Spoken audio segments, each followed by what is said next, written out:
Selamat pagi Bapak Ibu Saudara. Renungan pagi hari ini bertema mengapa Tuhan mencari orang yang berkenan padanya. Pernahkah kita berpikir tentang satu hal yang mengejutkan? Tuhan itu Maha Kuasa, Tuhan bisa melakukan segala sesuatu. Namun Alkitab menunjukkan sesuatu yang unik, yaitu Tuhan mencari orang yang berkenan padanya. Bukan mencari orang yang kaya, bukan mencari orang yang pintar, bukan mencari orang yang terkenal, tapi Tuhan mencari orang yang hatinya berkenan kepadanya. Mengapa Tuhan mencari orang yang seperti itu? Apa sebenarnya yang Tuhan cari di dalam diri manusia?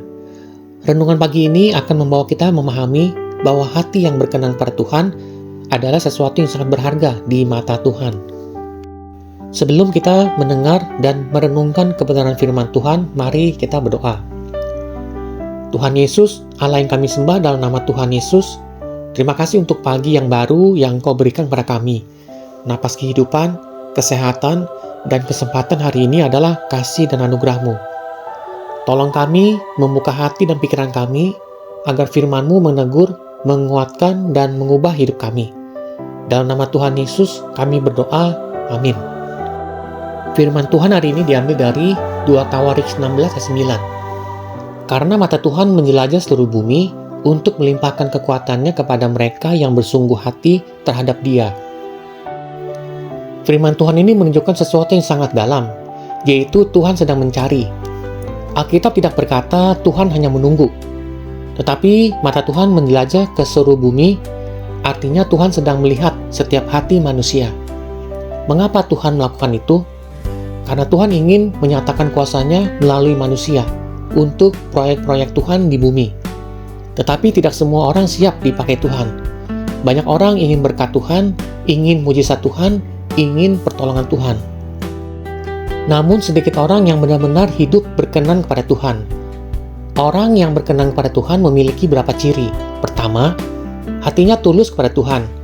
Ia mengasihi Tuhan bukan hanya saat diberkati, tetapi juga saat hidup sedang sulit.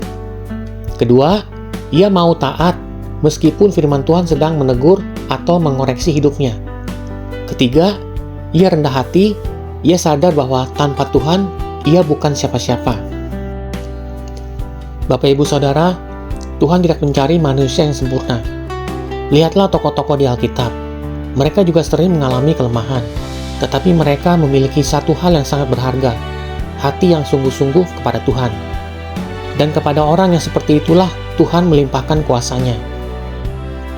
Ada sebuah cerita tentang seorang pemilik perusahaan besar.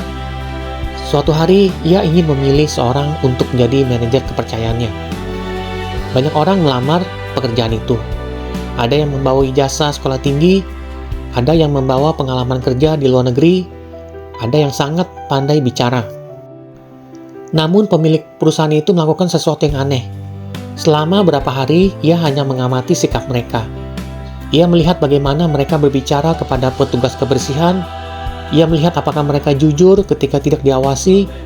Ia melihat apakah mereka tetap bekerja dengan baik, walau tidak ada yang memperhatikan. Akhirnya, ia memilih salah satu orang yang kelihatannya biasa saja. Ketika orang lain bertanya, mengapa ia memilih orang itu, pemilik perusahaan itu berkata, "Orang pintar banyak, orang hebat banyak, orang berbakat juga banyak, tetapi orang yang bisa dipercaya sangat sedikit, dan perusahaan itu harus dijalankan oleh orang-orang yang hatinya benar."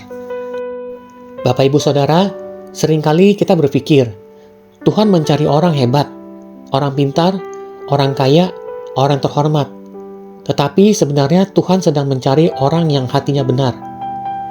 Karena ketika Tuhan menemukan hati yang seperti itu, Tuhan bisa mempercayakan perkara-perkara besar untuk proyek-proyek Tuhan di bumi. Pagi ini kita belajar satu hal penting.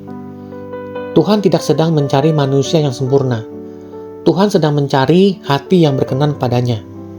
Dan mungkin pagi ini, mata Tuhan juga sedang tertuju melihat hati kita. Apakah Tuhan mendapati hati kita berkenan kepadanya atau tidak? Apakah hati kita tulus kepada Tuhan? Apakah kita hidup untuk menyenangkan hati Tuhan? Karena ketika Tuhan menemukan hati yang berkenan kepadanya, Dia akan melimpahkan kekuatannya, pertolongannya, dan kuasanya. Mari kita berdoa. Tuhan Yesus, kami sadar bahwa seringkali kami lebih mengejar berkat daripada mengejar hati yang berkenan padamu. Ampuni kami jika hidup kami masih jauh dari kehendak-Mu. Bentuklah hati kami menjadi hati yang tulus, taat dan rendah hati di hadapan-Mu. Biarlah ketika Engkau melihat ke bumi, Engkau juga menemukan hati kami yang sungguh-sungguh mengasihi-Mu. Pakailah hidup kami menjadi alat-Mu untuk kemuliaan nama-Mu. Dalam nama Tuhan Yesus kami berdoa, amin.